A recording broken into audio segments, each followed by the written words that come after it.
for whatever reason, a lot of people think that you have to have just small cube size pieces to be able to put in your in the grinder, and you don't. Just long strips will actually save you time.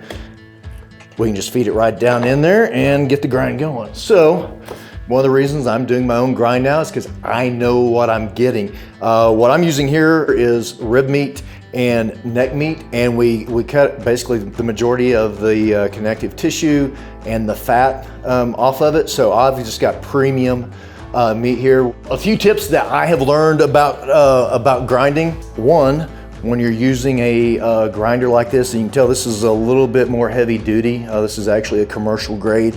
Is that you have a motor in there, you've got moving parts. Moving parts create heat.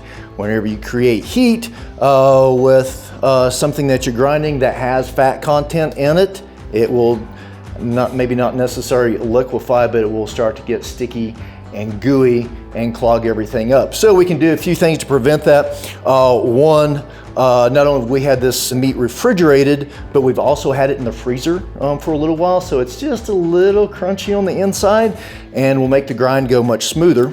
The other thing that we've done is the tube for the grinder is in the freezer, and I'm gonna go get it. All right, had this in the freezer and it is cold. One of the things that you 100% wanna make sure of is that whenever you're putting this back together, is that you have the blade facing the right way. They're actually going to go on with the round side going towards the auger. All right, so we've got it back together.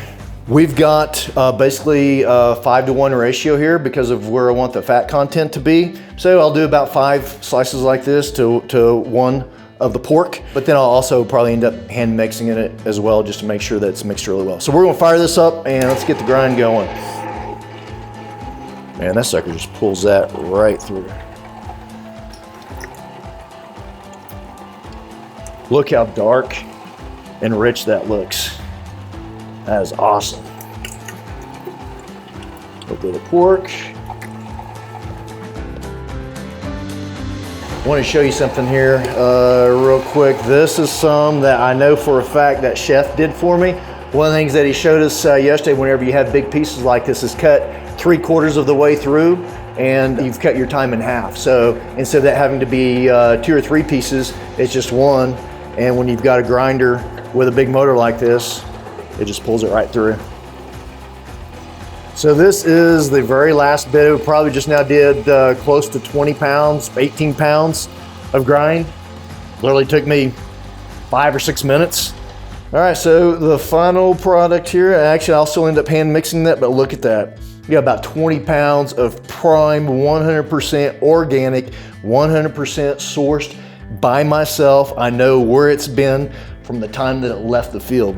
So I'm super excited to not only get this in the freezer, but get it on the RecTech grill tonight for some awesome burgers.